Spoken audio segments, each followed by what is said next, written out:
All right. What's going on, everybody? Welcome on back to the Cinema Lords podcast. This is short number 7. I'm coming to you guys again, all by myself, all by my lonesome. Starting to become the norm lately, but I'm happy to announce that I have the next draft episode on the calendar. I think it's going to be the second week of May. Me and 3 of my buddies are going to be doing a sports movie draft, so I'm really looking forward to that. I think it's going to be a lot of fun, and I'm looking forward to the chance of having a little bit of redemption for the Harry Potter draft, which was the last one that we did, which was an absolute nightmare. I'm sure some of you guys probably checked that out. It was really, really awful. So happy to have the opportunity to get a little bit of redemption there. So be on the lookout for that in a couple weeks. It's going to be a good time. For today, I have 3 movie reviews I'm going to be doing with you guys. But before we dive into that, I, as always, want to say thank you to Kirk Minahan for allowing this episode of the podcast to go up on the KMS network. It always means a lot. I'm always very appreciative because, it's just a great opportunity for more people to see the show. And I just appreciate it a lot. While we're on the topic of KMS, the last time I was in studio and talked to you guys was, I think, 2 days before Portland or 3 days before Portland. And I just want to say I had an absolute blast. I mean, it was such a great show. Kirk was amazing like he always is. I think that this was either my favorite live show or my second favorite live show behind the Wilbur. But they were both so good. It's like it's 1 and 1A, whichever one is, what I thought the better. But recency bias, I'm going to have to go with Portland. But on Friday night was also awesome at Gritty's. I was able to meet a whole bunch of Minifans like myself. It was so great. I got to put a lot of faces to names or to Twitter handles. Everybody I talked to was super nice, super friendly. Met some awesome people. It was really, really cool, and I look forward to the next one, and hopefully, I think Saco, hopefully over this summer. But thank you, Kirk, again for that, because that was great. From there, let's get into our topics for today. We're going to be doing 3 movie reviews, like I said.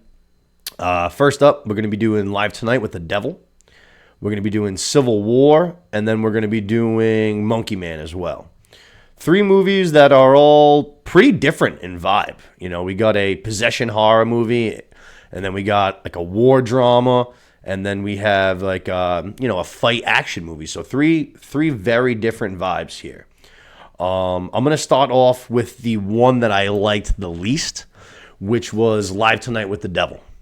This is the newest addition to the possession horror genre, and I had some expectations going into this movie because the reviews that I had seen were really good. I do like David Dastmalchian, who did a great job in this. He was awesome. He's been everywhere lately, it seems. He was in Oppenheimer. He's been in both Dunes. He was in Ant-Man and Ant-Man 2. He was in the Suicide Squad. He was in Prisoners a while back. So he's got a good repertoire. Good rapport. But lately, it seems like he's been doing a lot of work. So that's good to see. And he was really great in this movie. He was definitely the best part. I liked the premise of the general concept of the movie. A old school late night talk show going awry. It reminded me of the opening scene from Nope, which I kept expecting that movie to go back to at some point, and it obviously never really did. So it was kind of nice to almost have this be something to what I was envisioning when I saw that opening scene of that movie. So I enjoyed all of that. I did like the way that they bounced back from black and white to color when they were going from like the TV show footage to the behind the scene footage. I thought that was a nice way of contrasting it. But from there, I honestly, that's pretty much all I did like about the movie. I was not a big fan of this one at all. I thought that it lacked in scares big time. I mean, this is a horror movie. It's possession horror. I thought that there was a big time lack of scares. They were few and far in between, and even the ones that you got, they really weren't anything special. The movie in general is really slow to start. It takes a while to get going, and then even once it does get going, it never really finds its stride. It is kind of slow. I did find it to be a bit of a snooze fest. I also did find it to be longer than the runtime. It was like 90 minutes, but it felt, closer to 2 hours. The closing climax I thought was pretty meh. I didn't think it looked all that great, which obviously I think was part of the point because the show is supposed to take place in the 70s. But it didn't look that great. I just didn't enjoy it too from a story standpoint. I thought that they really had something with this Lily character that could have been really great. her initial introduction, I feel like, is so good, and she is so creepy with just like the general stares that she does into the camera, and it felt like it was setting up for a big payoff, and to me it just never really happened. I hated that. I felt like we got not enough of her, and then we got so much of the magician, who's basically just trying to call everybody out for their tricks and how they do them. That guy, I felt like, had so much screen time, was in the movie so much, and I thought his character sucked. Like, he just did, it was just the same trick. It was just like, yeah, we get it. We know what you're doing. You don't believe any of this is real. Like, we get it. You're a magician. But it was just, I don't know. I felt like they beat it to death. He was basically in the movie for the entire thing. That first guy, like the people who talks to dead people and shit like that, that part was okay, I guess. But even that was still, the whole movie to me was just lackluster. Like I said, I liked the concept, and I thought it could have been a pretty damn good movie. I think there is a good movie here. I think it fell flat. I think there's a lot left on the bone. It's just something I don't think I'm ever going to come back to. Honestly, it's something that I don't even think I'm really going to remember. I bet you in a couple of months even, I'll forget that I even watched this until I like pull out my phone and Google it, and I'm like, oh yeah, I remember that movie now. It was wildly, wildly mediocre. I doubt I'll ever come back to it. It's definitely nothing. It definitely did nothing new in the possession horror game, which at this point I feel like is getting tougher and tougher to do. I think that's why Conjuring was such a success of whatever it was now, like 15 years ago, which is crazy. But obviously that movie was so good and did so much for the genre that it's created this massive universe where you have the Annabelles and the nuns, and I think there's another one too, but I can't even remember all of them. I can't even keep them all straight. But it is tough, I feel like, to do something new and creative and original in this genre. And I liked, like I said, I liked the concept of the late night talk show and it going awry and it being televised and it being a live studio audience that's kind of stuck in there and not knowing what's real and what's not. There, like I said, there is something here that could have been a good movie. This just wasn't it for me. And it's something that I wasn't surprised the critics ate it up. I think it's got like a 97 from critics on Tomatoes, because it to me, as soon as I saw it, even though like critics actually tend to not like horror movies for the most, I mean, not for the most part, but obviously they like the bangers, Hereditary and all that shit. But for the most part, I feel like they're tough on horror movies, because obviously there is a big corny factor in a lot of them. But this, they ate right up, and I wasn't surprised by it just because it was a creative, original, new thing that they did, and that's something that they're usually all over. So, but just wasn't really for me. If you're a big fan of horror, I mean, then go check it out. Otherwise, that's one that I would pass on if you haven't seen it. But I'd be curious to know other people's thoughts, if they found it scary and if they just kind of enjoyed the movie as a whole. I was intrigued for a while, but the longer it took for things to happen, the more and more I kind of found myself just falling out of the movie as a whole. But yeah, you know what I mean? Hats off to David Dastmalchian. Like I said at the top, he was really great. Now let's get to a movie that I did like a lot. I really, really enjoyed Civil War, which I just saw is #1 at the box office for 3 straight weeks. It's already a top 5 earner for A24, who's obviously put out nothing but bangers, basically. It seems like they're going to start to be doing more big budget pictures. This was kind of like that first one, and it seems like it's doing pretty well, so I'm sure that that's going to be something that they're going to try to do more of. Maybe not like the $100 million budgets, but bigger than what they've been doing to this point. But I thought this movie did a lot of things, like, very, very, very well. I liked the different point of view for this movie. We've seen plenty of war movies over the years. They're all from the soldier's point of view. We've seen that. This was a nice, creative way, following like one of these war journalists, where you can still experience those action-packed war scenes where it's really intense and really chaotic. But now you're just watching it from a different standpoint. But it's not like they're not right in the thick of the action, because they sure as shit are. They're like right in there, basically mixing it up with the soldiers. And you'll see throughout the entire movie, the soldiers put such a high priority on making sure to keep these journalists safe, these photographers safe. And that's because you have to imagine it in this scenario, when you have a civil war in this country, propaganda is going to be massive. You know what I mean? It's going to be one side constantly trying to sway Americans on the other side that they're on the wrong side. Look at what, your people are doing, whether it's the Texas, California side. Look at what you guys are doing.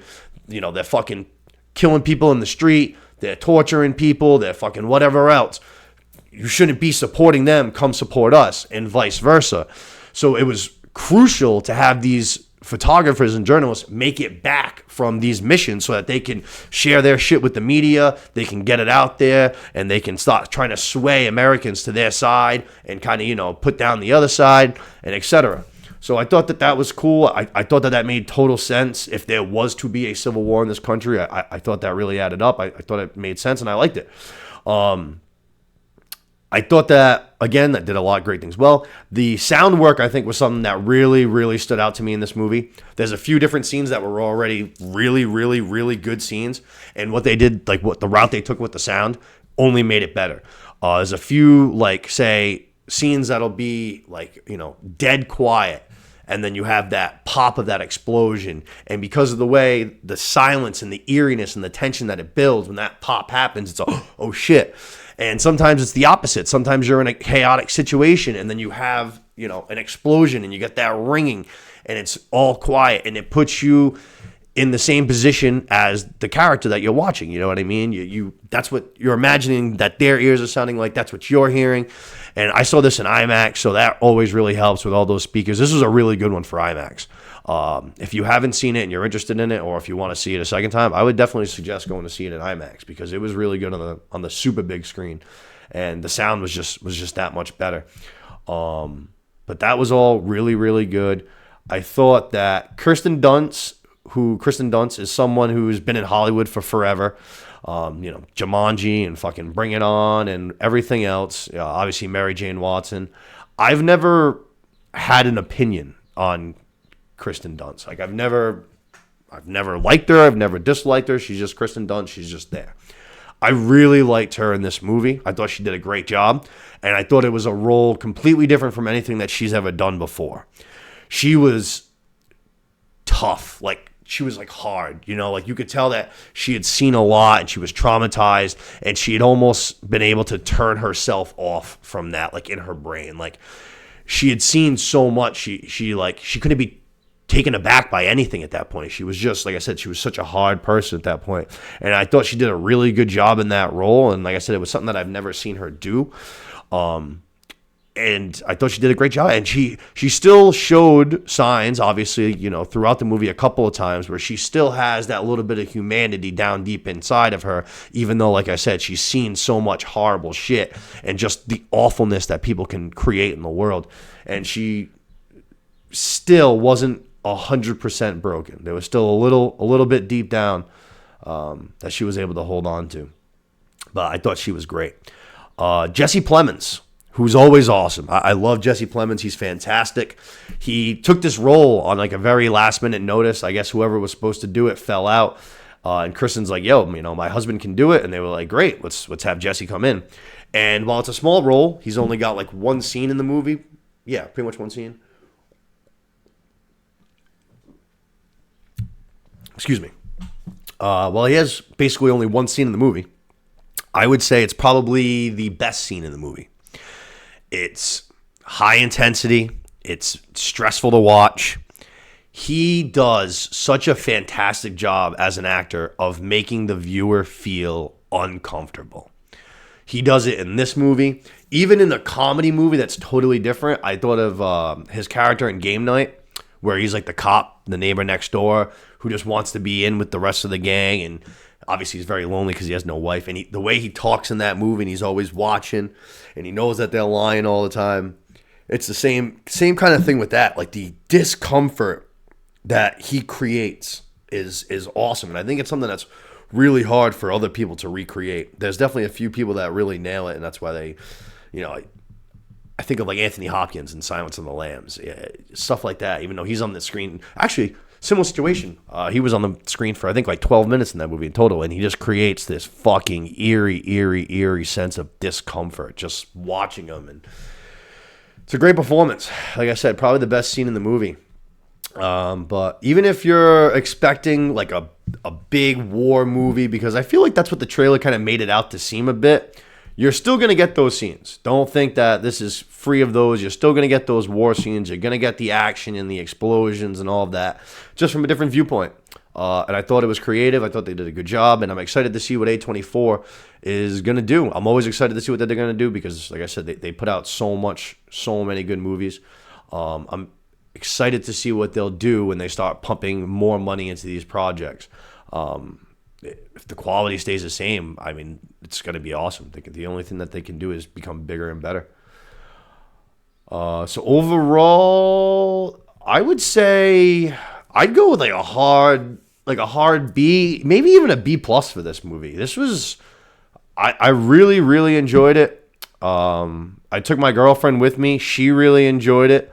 So something I think everybody will kind of like. Or at least, I'm saying men, women, whatever. I think, everybody can kind of like this movie. So, like I said, if you haven't seen it, check it out. And if you have, like I said, and you want to see it again, go check it out in IMAX. It was really good in IMAX. I'm going to go B+, hard B+. From there, let's get into our last review. Monkey Man. I had virtually no idea what to expect coming into this movie. I read the synopsis, I checked out the trailer, and I kind of just got the impression that it was going to be like boxing, MMA, like, hand fighting, combat kind of movie, something like that. And what I got was so much more. I was thrilled. We got a good old-fashioned revenge tale, which is easily one of my favorite types of storytelling in the world. And this was a fucking damn good one. It was intense. It was brutal. It was bloody. It was violent. It was fucking shot beautifully. I loved fucking some of the camera work in this movie. But it is directed and starring Dev Patel, who I think most people will know from Slumdog Millionaire. He did a great job in both areas of this movie. I'm pretty sure he also helped write it as well. I'm pretty sure that this whole thing is pretty much his movie from the ground up. But he did a fantastic job. He also got pretty ripped up for this movie at one point. I mean, he's like ripped up like he is. He's very, very, very skinny, but he is ripped. Even if he is, skinny, he doesn't have a lot of meat on the bones, but he got in damn good shape. But like I said, intense, brutal, bloody, a lot more than I expected. Much more than just a MMA combat kind of movie. This was almost like fucking John Wick. This was, that kind of shit. This guy, by the end of the movie, becomes a bad motherfucker. And it took a lot of ass whippings for him to get there. I mean, this guy got his ass beat for this entire fucking movie pretty much until the third act. And then he finally gets some revenge. But this dude takes a fucking beat in this whole movie. But he just keeps getting up, just keeps moving forward. As fucking Rocky said, just keeps moving forward. He can't be stopped. So you got to admire the heart in this kid. I thought his character was really, really great. Like I said, I thought they shot the fuck out of this movie. I thought that they did a bunch of unique, creative camera angles that you wouldn't normally see. Even if it was an action or something that you've seen in other movies before, this guy walking down the hallway in a violent manner or an aggressive manner, something that you've seen 1,000 ways before in a movie, they would do it in a creative, unique spin from a different angle that you hadn't seen before that was good almost all the time. The fight scenes are fucking unbelievable. You see every single motion, movement, throw of hand, leg, block, everything. And they do it without slow motion, so fuck you, Snyder. But the fight scenes, man, you feel every punch. It reminded me a lot of like Creed 3. I felt the same way about. I thought Jonathan Majors. I thought Michael B. Jordan did a great job directing there. And this reminds me of that. You feel every punch. The fight scenes, especially the bathroom fight scene. I think that's pretty much like the first fight scene of the movie. That one was fucking awesome. As soon as that happened, I was taken aback. Just like, oh shit, is this the kind of movie that we're gonna get here? I was like, this is crazy. And then obviously, like I said, by the end of it, he's going full John Wick. He's fucking these people up. Which the big fight scene towards the end of the movie, not like the solo fight with the man that he's trying to get his revenge on, but the big group fight. The music that they did, the switch up from the slow, soft, poetic kind of music to the intense metal fucking music. I thought that was very cool. I thought it added to the scene that was already awesome. I thought it made it even better. Just like I said with Live Tonight with the Devil about how that one felt longer than it was, this one I actually thought felt shorter than it was. This one was like 2 hours, pretty much to the dot. And I thought it felt a little bit shorter. I thought for the most part it went by very fast. There's a little tiny slow point in the middle where it drags just a bit. But once you kind of get that feeling of, okay, this is dragging a little bit, it ends pretty much right then and there. And then you're back into the thick of things. And from there, you get that awesome training montage for those who have seen it or those who haven't seen it. You're going to get an awesome, awesome, awesome training montage. Again, another thing that you've gotten in a bunch of movies before, so it's hard to make it totally unique. But I liked what they did with this one, and it was mostly because of the drummer who's kind of setting the tone and the pace for all of his workouts. He's there every single day, banging on that drum the entire time. You got the other people in the village that helped heal him. They're all watching. They're cheering him on. You just see him getting more and more ripped, faster and faster, stronger and stronger. He's doing some Mr. Miyagi type of workouts, with the holding of the buckets and the water and shit like that. I liked the training montage a lot. There was also, I liked because this movie, like I said, was so intense. It's so brutal. It's depressing at some points because it is it's a very sad story, what he's trying to get revenge for and stuff. So it is a very heavy movie. And there's a couple of times here and there where they will have a joke mixed in. And because you're so not expecting it, it makes it hit that much harder. So there was 1 or 2 times where I really laughed pretty hard, not even so much because of what happened was so funny, but because of I wasn't expecting it. It made that laugh that much better. So I really enjoyed that as well. I think that was pretty much about it. I really don't have much bad to say about this movie at all, to be honest. If I wanted to nitpick like I said with the camera work and how they were very creative and stuff with it, because they were, there's a couple of times where they are a little bit jumpy with the camera. And it's never really during fight scenes, which is the weird thing. I feel like you would assume that's when it is. But it's kind of during other scenes where things get, they'll, very, very, very jumpy. Kind of reminds me of fucking Bohemian Rhapsody, which is one of the worst edited movies I've ever seen in my entire life. Just makes me nauseous just thinking about how many jumps are in that movie. But that's so nitpicky because it only happens maybe 2-3 times tops. Excuse me. But like I said, that's just kind of nitpicky. And then I guess the only other nitpick I can say was, again, the very slight drag in the middle. Otherwise, this movie was fantastic. I fucking loved it. And I didn't know what to expect. So it's always great to not really know what you're in for and to have something really, really awesome. Even though it is only, the end of April and we have so much of the year going forward, I think that this is probably going to end up being in my top 5 favorite movies of this year. Obviously, I could be wrong. Hopefully, I am wrong, because if I'm wrong, that means that we're going to get a lot of good shit for the remainder of this year. But I can definitely see myself putting this in my top 5. It's definitely something I'm going to watch again. I watched it by myself today, actually. I watched both this and Live Tonight with the Devil, before getting in the studio today, just so I could come in here. But it's definitely something I'm going to watch again, probably with some other people at some point, and kind of hopefully with people that haven't seen it yet. I'm like, yo, you're gonna really like this. What's popped down?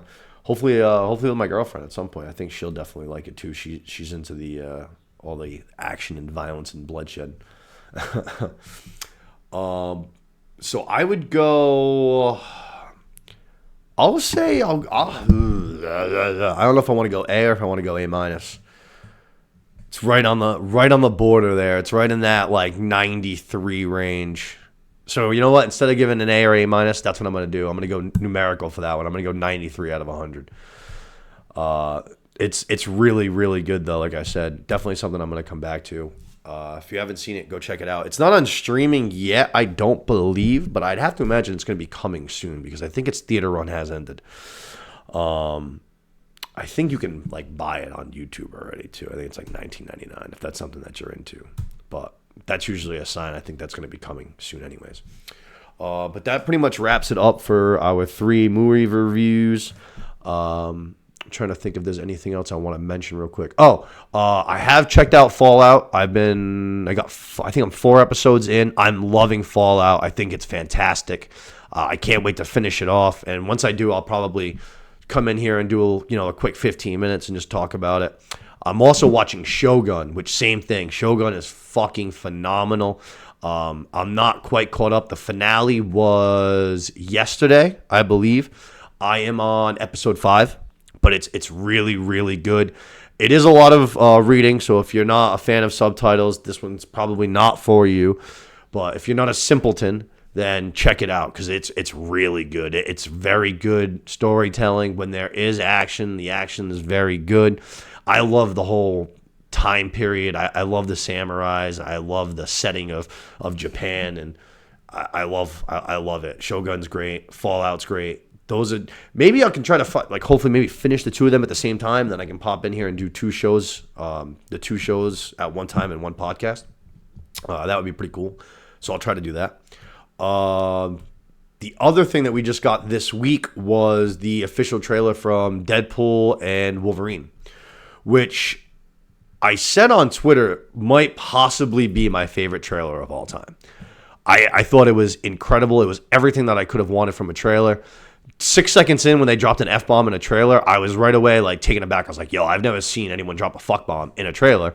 And to have it be an MCU movie from Disney, all right, this is great. Right out of the gate, we don't have to worry about Kevin Feige fucking around, Disney fucking around. We're going to get Deadpool, the Deadpool that we know. So that was awesome. We got glimpses of Wolverine in his new suit with the old school hair. That was awesome. We got to see a good amount of their banter that we're going to expect to see from the entire movie. That already checked out and looked good to me. A bunch of questions came to mind as I was watching the trailer. You have the huge Ant-Man helmet that gets eaten by the Void, that they turn into either a spaceship or some kind of a space base, some kind of shit like that. But like I said, it's going to get eaten by the Void there that we saw in Loki, so that's crazy. We do see the sorcerer, time circle fucking things that people use to teleport. So it's a matter of, who's going to be making those or who's going to be opening those doors for them.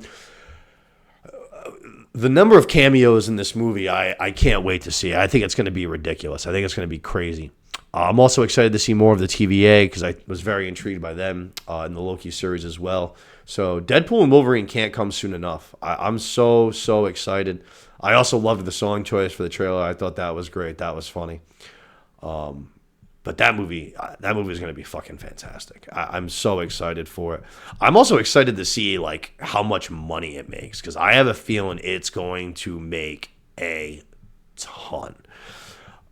I think it's definitely going to do Spider-Man No Way Home numbers. I wouldn't even be shocked if it beat Spider-Man No Way Home because you're still going to get some of that vintage from just Hugh Jackman right away from being, from Wolverine. And that this is going to be loaded with a bunch of other people coming back.